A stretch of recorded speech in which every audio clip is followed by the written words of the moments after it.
자, 오늘 수련을 통한 체험 주일인데요. 수련회를 한다 이렇게 생각을 하시고 오늘 말씀을 나누시면 되겠습니다. 그래서 다른 때와는 좀 달리 이렇게 말씀을 전하려고 합니다. 바라카라고 하는 다큐멘터리 영화가 있습니다. 한 1시간 40분 정도 상영되는 그 영화인데요. 이 바라카라는 이 다큐멘터리 영화를 보면 인간의 다양성 그리고 환경으로부터 받는 어떤 영향들, 이러한 주제를 가지고 탄자니아, 중국, 브라질, 일본, 네팔, 미국 그리고 유럽 6대륙의 24개의 국가를 다니면서 촬영한 다큐멘터리 영화입니다. 존 플리크 감독이라는 분이 감독을 했는데요. 그 영상을 보면 좀 충격적인 그런 장면도 많이 있습니다. 그런데 또 한편 보면 자연의 경이로움, 인간의 모습, 그 다양한 조화, 이런 것들을 영상 언어로 우리에게 보여줍니다. 그래서 그 영상을 보면 그 히말라야의 그 설산, 또 온천욕을 하는 일본 원숭이의 모습이라든가, 그리고 네팔의 파탄, 파슈파트나트 이런 등등, 이런 모든 그 영상들이 신비로운 음악과 함께 쭉 흘러갑니다.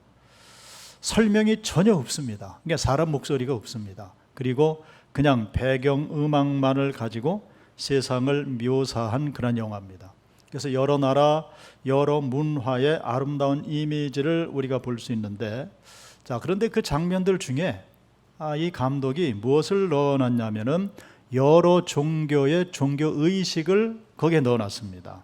불교, 이슬람, 힌두교, 캐톨릭, 동방정교회, 그리고 우리가 알 수 없는 그 아프리카의 토착 종교, 토속 종교, 이런 것들의 이미지를 묘사를 하고 있습니다. 그래서 그 종교들을 묘사하는 그 이미지 영상들을 이렇게 보면 나름대로 그들이 추구하는 신, 그렇겠죠. 우상이죠. 그런 것들을 이렇게 체험하려고 하는 그런 시도들.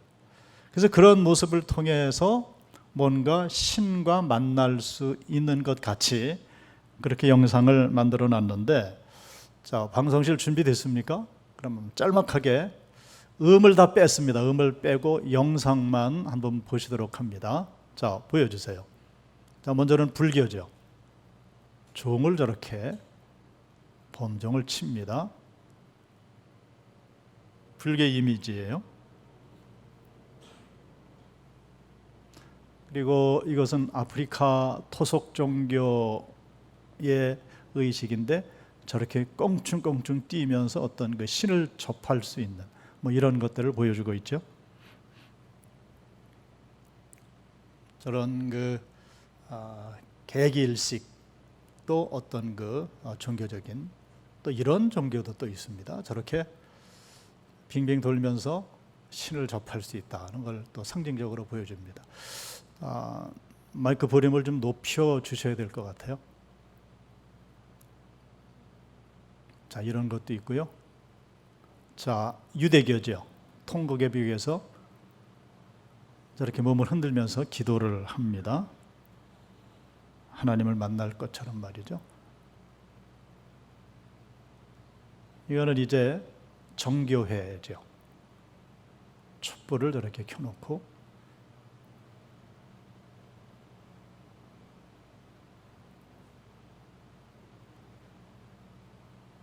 네, 이슬람입니다. 메카라는 곳에를 갔어요. 빙빙 돌면서 저렇게 엎드려서 또 때가 되면 기도하는 모습들.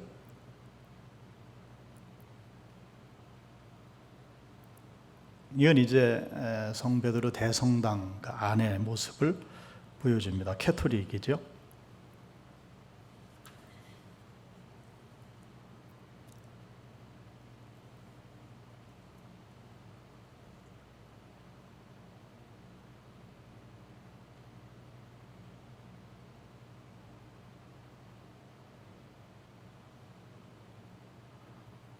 그렇게 해서 모든 상징들 또 그림들 이런 것들을 저렇게 다 차려놓고 그래서 저기 가면 어떤 신을 이렇게 접할 수 있는 것처럼 그려놨습니다. 이게 힌두교죠. 겐지스강에서 강물에 촛불을 띄우는 그런 의식을 치르고 있습니다. 그리고 불교죠. 이 정도 보겠습니다. 자, 그런데 이 다큐멘터리를 보면 다른 종교들은 지금 다 저렇게 소개를 하고 있는데 유일하게 제외된 종교가 있습니다. 어느 종교이겠습니까? 기독교, 그러니까 개신교는 제외가 되어 있습니다. 보람이 너무 크네요. 개신교는 제외가 되어 있습니다. 개신교의 이미지는 등장을 하지 않고 있습니다. 그래서 저 다큐멘터리 영화를 보면서 이거 굉장히 편파적이지 않냐, 개신교를 굉장히 무시하지 않냐, 이런 생각을 할 수가 있는데, 그런데 성도 여러분, 절대 기분 나쁠 필요가 없습니다. 왜냐하면 저들이 개신교를 제외해 놓은 이유가 충분히 이해가 되기 때문에 그렇습니다. 왜 그런가? 개신교에는 저렇게 이미지나 어떤 그 미학적으로 다른 종교들처럼 보여줄 게 없기 때문에 그렇습니다. 그도 그럴 것이, 기독교는 그런 어떤 이미지를 별로 의존하지 않기 때문에 그렇죠. 지금 교회당 안에 들어와 계십니다마는 뭐 있습니까? 뭐가 좀 있습니까? 오직 유일하게 뭐만 있습니까? 십자가만 달려 있습니다. 자, 종교적인 이미지에는 세 가지 종류가 있다라고 보통은 정리를 합니다. 첫 번째는 상징이라는 것이고요. 두 번째는 미술입니다. 세 번째는 성례전인데, 자, 이 세 종류의 이미지는 하나님을 나타내기 위한 것들입니다.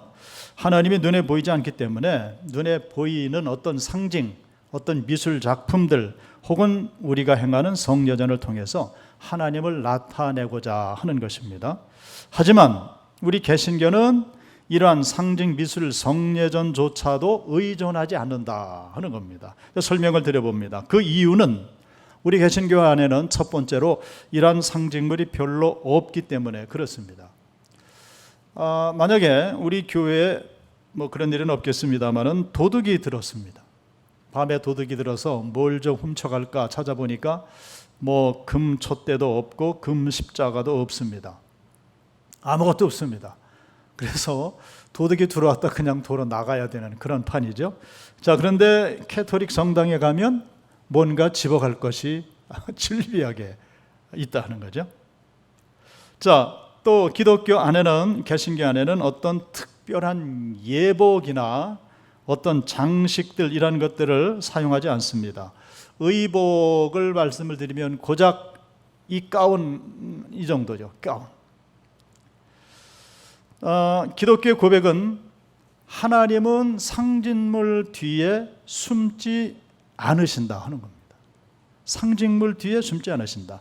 교회의 상징물이 많으면 많을수록 사람들은 오히려 그런 것들 때문에 온전히 하나님을 잘 떠올리지 못하기 때문이라 하는 것입니다.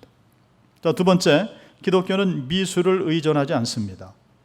자, 미켈란젤로가 성베드로 대성당에 천장화를 비롯해서 많은 성화들을 남겨놨습니다만은 그 유명한 그 값비싼 모든 성화는 그 인류 문화 발전에 공헌을 했을지언정 신앙적인 발전에는 크게 이바지하지 못했다 하는 겁니다.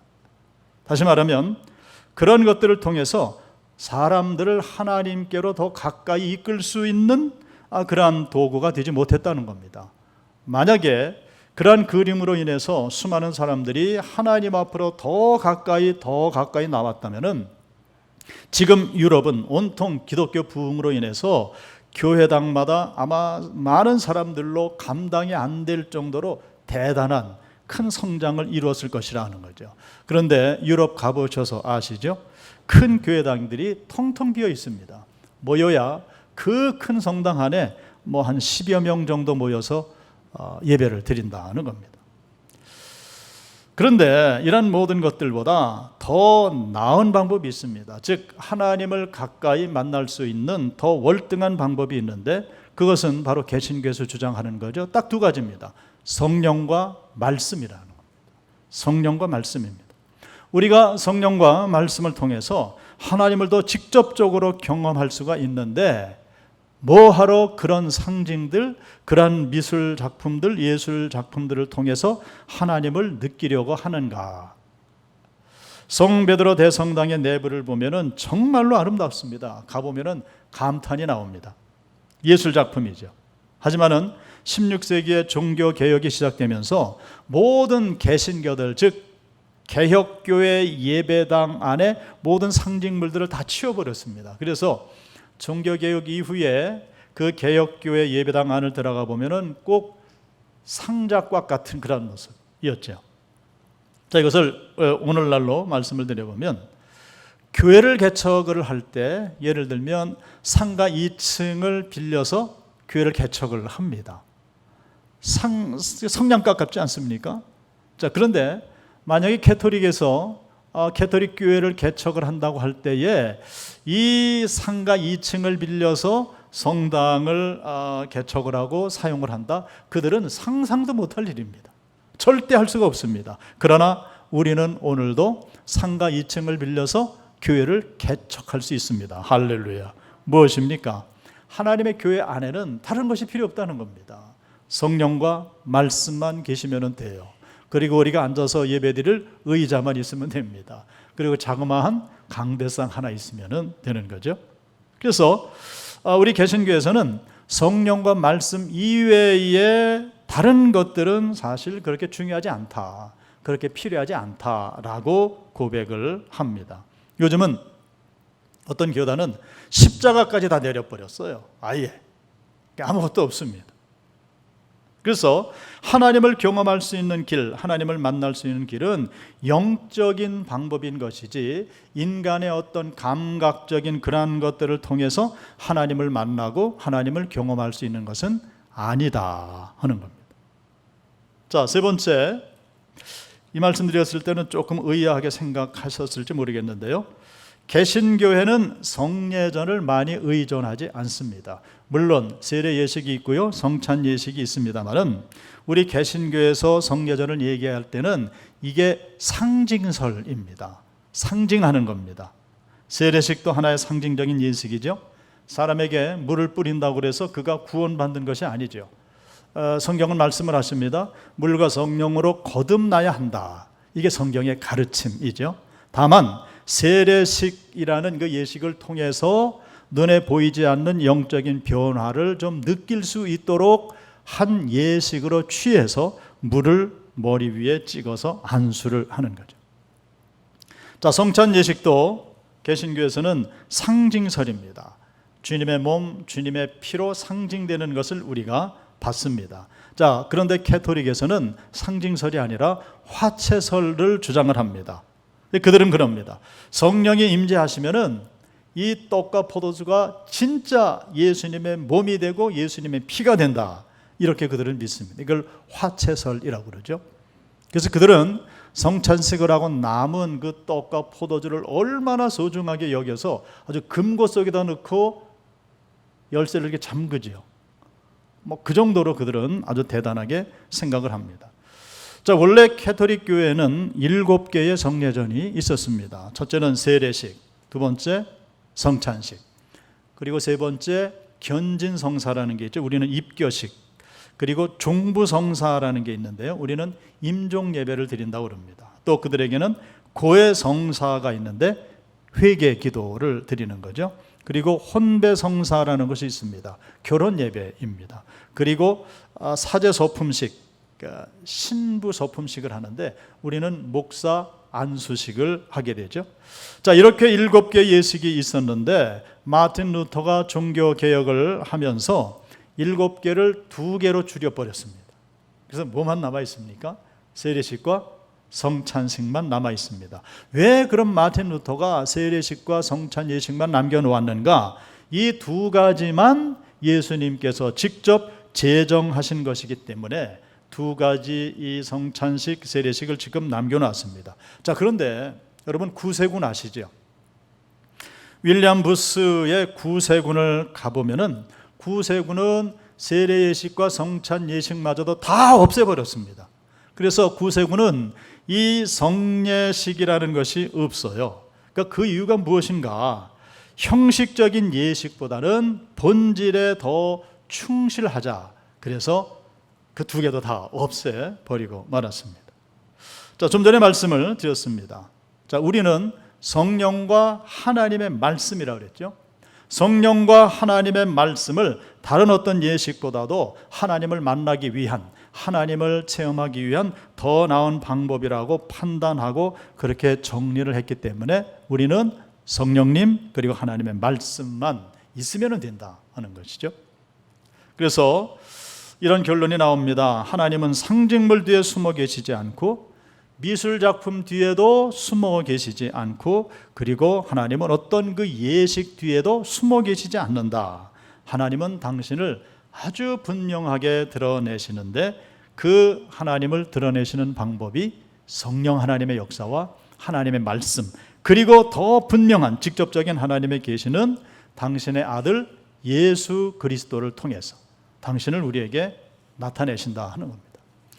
그래서 히브리서를 가보게 되면 히브리서를 기록한 기록자는 이 사실을 아예 1장 시작하면서부터 말씀을 합니다. 제가 히브리서 1장 1절로 3절의 말씀을 봉독하겠습니다. 옛적의 선지자들을 통하여 여러 부분과 여러 모양으로 우리 조상들에게 말씀하신 하나님이 이 모든 날 마지막에는 아들을 통하여 우리에게 말씀하셨으니 이 아들을 만유의 상속자로 세우시고 또 그로 말미암아 모든 세계를 지으셨느니라. 이는 하나님의 영광의 광채시요 그 본체의 형상이시라. 그의 능력의 말씀으로 만물을 붙드시며 죄를 정결하게 하는 일을 하시고 높은 곳에 계신 지극히 크신 이의 우편에 앉으셨느니라. 아멘. 자, 그리고 예수님은 당신이 뭐라고 말씀을 하셨냐면 요한복음 14장 9절입니다. 예수께서 이르시되 빌립아, 내가 이렇게 오래 너희와 함께 있으되 내가 나를 알지 못하느냐? 나를 본 자는 아버지를 보았거늘 어찌하여 아버지를 보이라 하느냐? 아멘. 예수님 말씀이 나를 본 자는 아버지를 보았느니라. 나를 본 자는 성부 하나님을 보았느니라. 이 말씀이죠. 아버지와 나는 하나이니라. 아멘. 그래서 하나님을 알기 원하면 예수님을 보면 된다는 그런 말씀입니다. 자, 하나님이 어떤 분인가 하는 것을 예수님이 그대로 모두 다 증거를 해 주셨기 때문에 복음서에 가서 말씀을 읽을 때 우리는 예수님을 통해 성부 하나님을 만날 수 있고 체험할 수가 있다는 겁니다. 그래서 성부 하나님과 성자 예수님은 나눠지지 않는다 하는 겁니다. 한 분이시라는 겁니다. 하나님은 지엄하시고 예수님은 자유로운 분이시고 이렇게 나눠지지 않습니다. 하나님은 심판하시고 예수님은 용서하시는 분이다 이렇게 나눠지지 않습니다. 예수님이 용서하신다면 하나님도 용서하시는 분이고, 예수님이 엄하시다면 하나님도 엄하신 분이다. 무슨 말씀입니까? 두 분이 하나이라는 겁니다. 하나. 나눠지지 않았다. 그렇기 때문에 복음서를 통해서 우리가 예수 그리스도를 깨달아 알 때에 예수님을 통해서 하나님을 완전하게 알 수가 있음을 우리는 여기서 깨닫게 됩니다. 자, 그런데 문제가 생겼어요. 예수님께서 더 이상 이 땅에 계시지 않고 부활 승천하셨는데, 자, 그렇다면 예수님도 승천하시고 우리가 하나님을 어떻게 알 수가 있는가? 예수님 승천하시기 전에 약속을 해 주셨죠. 내가 가게 되면 또 다른 보혜사를 너희에게 보내주겠다. 또 다른 보혜사가 성령 하나님이시죠. 자, 요한복음 14장 16절로 18절입니다. 내가 아버지께 구하겠으니 그가 또 다른 보혜사를 너희에게 주사 영원토록 너희와 함께 있게 하리니 그는 진리의 영이라. 세상은 능히 그를 받지 못하나니 이는 그를 보지도 못하고 알지도 못함이라. 그러나 너희는 그를 아나니 그는 너희와 함께 거하시며 또 너희 속에 계시겠음이라. 내가 너희를 고아와 같이 버려두지 아니하고 너희에게로 오리라. 아멘. 그래서 그런 표현을 합니다. 성령 하나님은 예수 그리스도의 또 다른 존재 양식이다 하는 거죠. 성령님을 보내주시겠다고 약속을 하시면서 예수님 그러시는 거죠. 내가 다시 온다. 어떤 모습으로 오신다고요? 성령 하나님의 모습으로 다시 오겠다라고 말씀을 하셔서 그렇게 오셔서는 어떻게 해요? 영원토록 너희와 함께 하시겠다. 이렇게 말씀을 하셨습니다. 자, 그렇다고 어떤 분들이 오해를 하는데요. 그럼 기독교는 삼신사상이 아니냐? 세 신을 섬기는 것이 아니냐? 그것이 아니죠. 우리는 세 분의 하나님을 모시는 그런 사람들이 아닙니다. 한 분의 하나님을 모시는 거죠. 근데 이걸 어떻게 설명을 할 수가 있는가? 다만 한 분의 하나님이 세 분의 인격체로 당신을 우리에게 계시해 주셨다는 겁니다. 성부 하나님으로, 성자 예수님으로, 성령 하나님으로. 이게 삼위일체의 신비라는 그런 말씀입니다. 성부와 성자와 성령입니다. 자, 그런데 성부 하나님에 대해서는 우리가 참 말을 많이 합니다. 그리고 성자 예수님에 대해서도 말을 아주 굉장히 많이 합니다. 아마 삼위일체 하나님 중에 제일 우리가 말을 많이 하는 분은 성자 예수님일 겁니다. 자, 그런데 성령 하나님에 대해서는 우리가 말을 많이 하지 않습니다. 아마 예수님에 대해서 10마디 하면 1마디 정도 할까 말까 할 정도.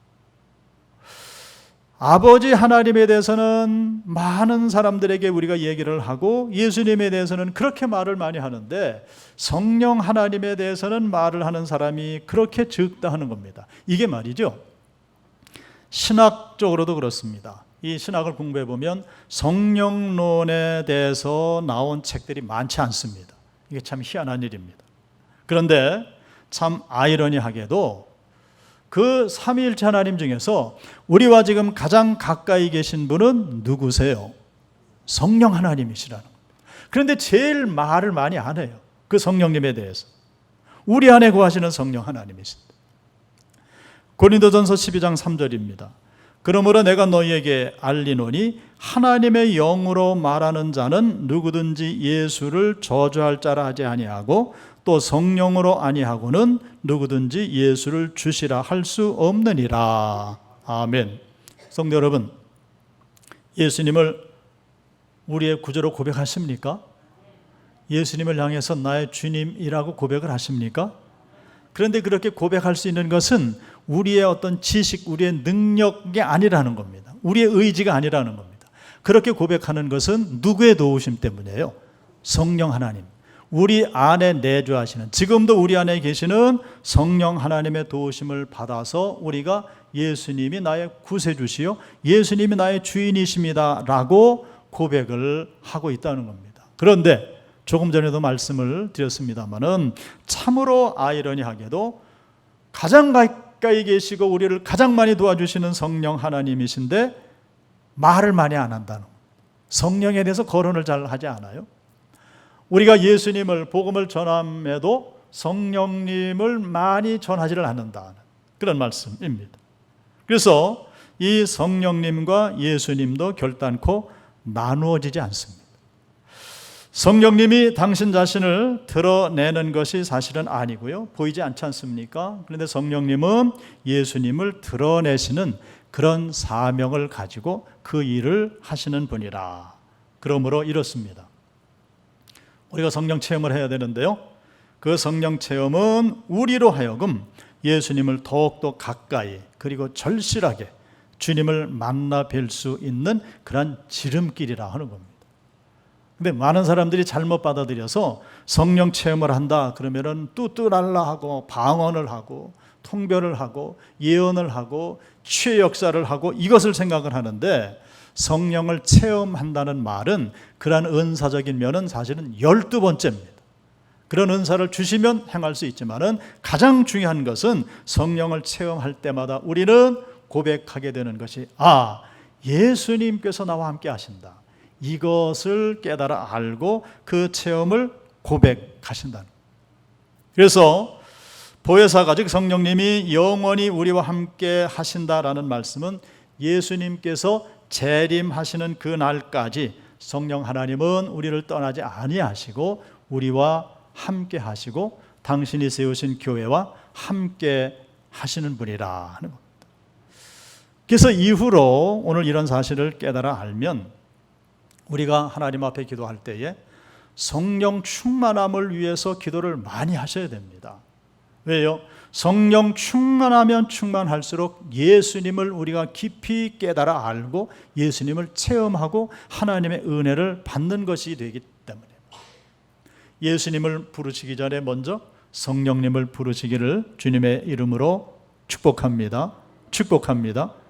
자, 이렇게 성령 충만, 성령의 내주하심, 성령의 교통의 역사뿐만이 아니라 하나님께서는 더 분명하고 확실한 방법으로 당신을 드러내셨는데 그것이 바로 이 성경 말씀이라는 겁니다.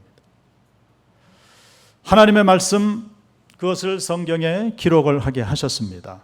자, 성경이 하나님의 말씀이냐 사람의 말이냐라고 질문을 받는다면 뭐라고 대답을 하시겠습니까?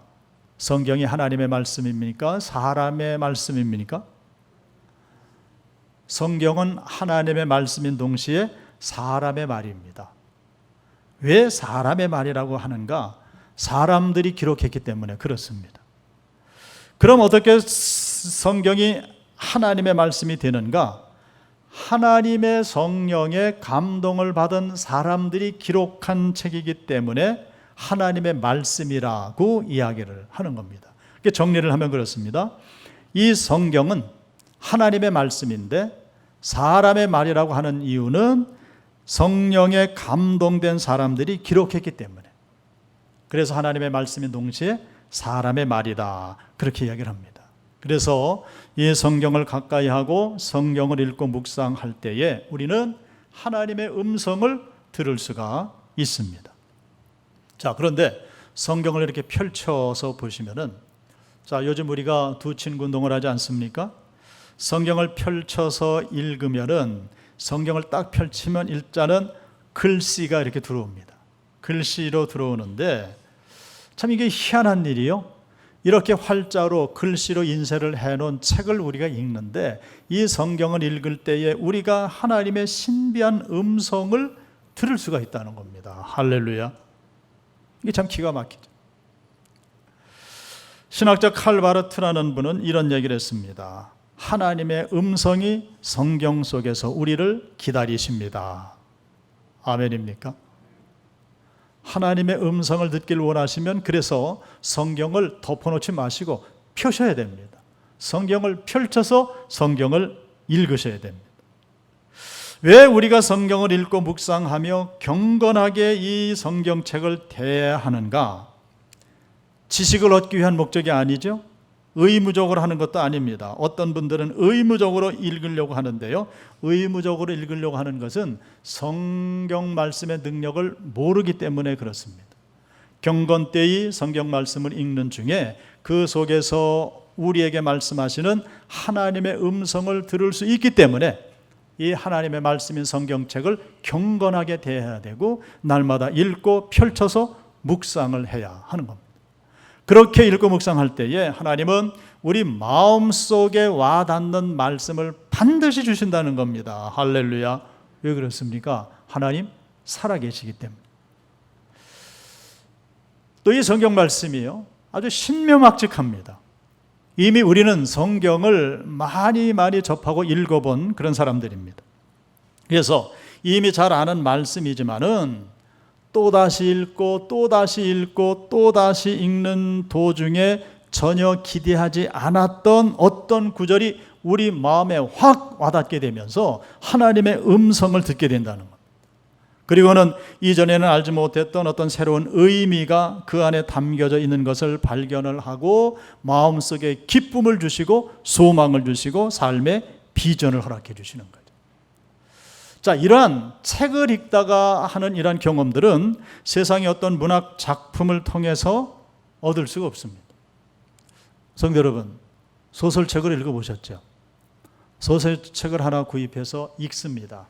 읽고 난 다음에 그것을 머리맡에다 두고 하여튼 시간만 나면 또 한 번 읽고 또 한 번 읽고 10번 읽고 20번 읽고 그렇게 소설책을 읽는 분이 계십니까? 거의 대부분이 한 번 읽고 나면 그 다음에 이건 뭐 재미없습니다. 안 읽습니다. 딱 덮어놓고 버리게 됩니다. 혹시 그 소설 작품과 소설을 지은 작가에 대해서 연구해서 논문을 쓰기 위해서는 수십 번 읽어봐야 되겠죠. 그렇지만은 다른 책들은 그렇지 않다는 거죠. 자, 성경 말씀을 다시 말씀을 드려보면 읽고 또 읽고 서너 번 수십 번을 읽어도 성경책은 끝이 나는 책이 아님을 믿으시기를 주님의 이름으로 축복합니다. 그 성경책이 구약이든 신약이든 어린이 성경이든 영어 성경이든 간에 그것을 읽고 다시 읽고 또 읽는 중에 새로운 깨달음을 얻게 되고 새로운 비전을 품게 되고 새로운 소망을 마음에 품게 돼서 새 힘을 얻게 되는 그런 역사가 왕왕 일어나는 것입니다. 자, 이 여름에 말이죠, 제가 책을 한 권 권하겠습니다. 로빈슨 크루소라는 책이 있죠. 아마 읽어보신 적이 있을 겁니다. 소시적에. 자, 근데 지금쯤 다시 한번 읽어보시는 것도 좋아요. 자, 그 책의 내용을 보면 그러죠. 주인공이 배를 타고 가다 풍랑을 만나서 배가 깨어졌습니다. 94일생으로 무인도에 상륙을 했는데 아무것도 없습니다. 그런데 옆을 보니까 웬 상자가 하나 있습니다. 그래서 그 상자를 딱 열어봤습니다. 열어봤더니 거기에 성경책 한 권이 들어있는 거예요. 그래서 이 사람이 성경책을 꺼내서 그날부터 읽기 시작을 합니다. 그런데 로빈슨 크루소 그 책의 50%의 내용이 전부 성경 말씀입니다. 그 사실을 아십니까? 50%가 성경 말씀으로 되어 있습니다. 그리고 주인공이 성경 말씀을 읽고 회개하고 자기의 신앙을 고백하고 새로운 소망을 품는 그러한 이야기가 로빈슨 크루소 그 책에 가득 들어가 있습니다. 그러면서 하는 말이 그 주인공은 그 무인도에 올라갔지만은 성경책 그 한 권으로 모든 것이 좋겠다. 그렇게 평가를 합니다. 자, 그 말은 비록 이 사람이 무인도에 살았지만은 성경책 한 권만 있으면은, 즉 성경책을 통해 하나님을 체험할 수만 있다면은 다른 아무것도 소용이 없다는 겁니다. 거기서 소망을 얻게 되고 삶에 대한 귀한 비전을 품게 되고 그가 그래서 다시 살아서 돌아오지 않습니까? 그렇기 때문에 하나님께서 우리에게 주시는 성령 그리고 우리에게 주신 성경 말씀 이 두 가지 방법 이외에는 하나님을 경험할 수가 없다는 겁니다. 다른 방법으로 하나님을 체험하려고 하면은 그 사람은 하나님을 신뢰하지 않는 사람이라는 겁니다. 오직 두 가지입니다. 하나는 성령, 하나는 성경 말씀입니다. 자, 그런데 이런 경우 이렇게 말씀을 드리면 저도 하나님을 만나고 싶고 하나님을 체험하고 싶고 하나님의 음성을 듣고 싶은데 그런데 목사님 그것은 다 알겠는데 저는 그러한 경험을 잘 할 수가 없습니다. 이제까지 돌아보니까 잘 없었습니다. 어떻게 하면 되겠습니까? 이렇게 질문을 하실 수가 있는데 자, 그런 분들을 위해서 오늘 우리가 읽은 고린도전서 14장 26절의 말씀이 중요합니다. 자, 오늘 본문 이렇게 시작을 하죠. 그런즉 형제들아 어찌할꼬 너희가 모일 때에, 이렇게 시작을 합니다. 너희가 모일 때에. 왜 예수 믿는 사람들은 자꾸 모여야 하는가? 그 이유를 여기서 말씀을 하시는 거예요. 너희가 모일 때에, 즉 우리가 모일 때에, 주님의 이름으로 모일 때에 하나님께서 비로소 역사하시기 때문이라는 겁니다. 할렐루야. 그러므로 하나님의 백성들은 모여야 됩니다. 모일 때 하나님께서 역사하십니다. 그래서 교회 정의가 무엇인가? 교회 정의를 내리면 이렇습니다. 의도적으로입니다. 의도적으로 사람들이 예수님의 이름으로 모이는 모임 공동체가 하나님의 교회라는 겁니다. 제가 의도적으로라는 말씀을 드렸습니다. 왜 그렇지 않습니까? 이 초신자들이 그런 말씀들을 많이 하시는데 예수 믿기로 작정하고 이름을 올리고 이제 신앙생활을 시작하려고 하는데 왜 그 막 시작하려고 할 때 왜 그렇게 방해꾼들이 많은지 말이죠. 아주 마음을 단단히 먹고 주일날 교회 나오려고 하는데 전화가 와가지고 우리 어디 가세? 그리고 때로는 교회 나오려고 그러는데 누가 다쳤대, 병원에 가보세, 이런 유혹들이 얼마나 많은지 알 수가 없습니다. 그래서 의도적으로라는 표현을 하는 겁니다. 하나님께서 물론 우리를 부르시지만은 인간이 할 일이 있다는 겁니다. 의도적으로 모든 것들을 다 뒤로 미루고 사람들이 예수님의 이름으로 모이는 그 모임 공동체가 교회인 줄로 믿습니다. 예수님 말씀을 하시는 거예요. 너희 두세 사람이 내 이름으로 모일 때에 나도 그 가운데 있느니라. 아멘. 그래서 사람이 의도적으로 교회에 나와서 예수님의 이름으로 모일 때에 사람들만 모여 있는 것이 아니고 그 가운데는 눈에 보이지 않지만은 주님께서 성령님과 함께 좌정하신 신병 공동체, 그것이 하나님의 교회라는 겁니다. 자, 그러면 우리가 모일 때 어떤 것들을 기대할 수가 있는가? 오늘 본문입니다. 너희가 모일 때에 각각 찬송시도 있으며 가르치는 말씀도 있으며 계시도 있으며 방언도 있으며 통역함도 있나니 그랬습니다. 하나님의 신비한 역사들이 이렇게 일어난다는 겁니다. 자, 그런데 중요한 것은 마지막 구절이죠. 모든 것을 덕을 세우기 위하여 하라 하는 겁니다. 할렐루야. 모든 것을 덕을 세우기 위하여 하라.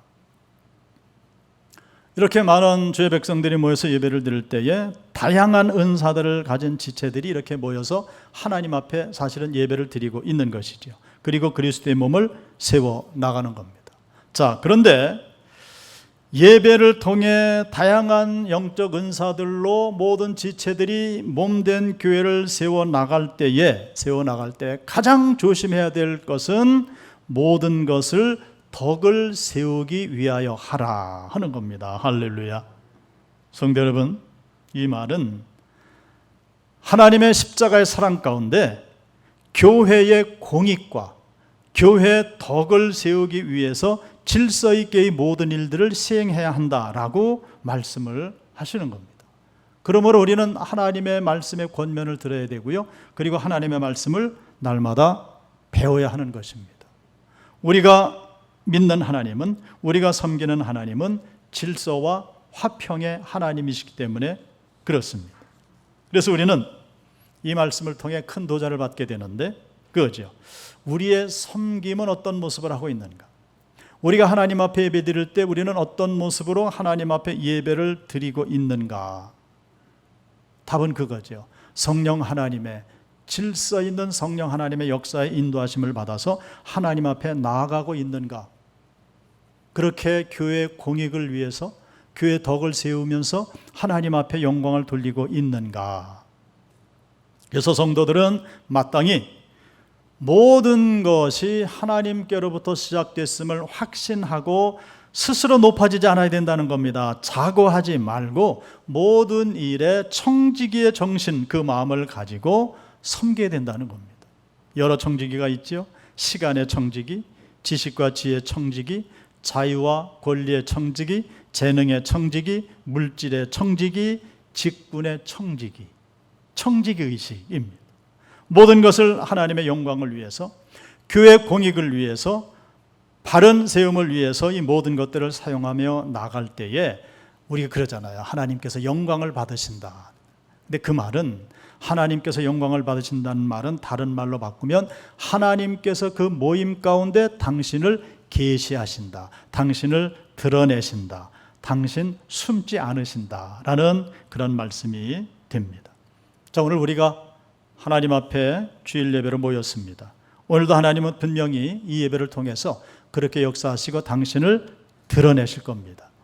성경 말씀을 통해 이러한 하나님의 뜻을 분명히 우리에게 알려주실 텐데 이 모든 것은 그러니까 하나님이 시작하신 일이라는 겁니다. 우리가 할 일은 담대한 믿음으로 교회 공익과 덕을 세우기 위해서 앞으로 겸손하게 전진해 나가기만 하면 됩니다. 하나님께서 모든 것을 책임져 주실 줄로 믿습니다. 기도하겠습니다.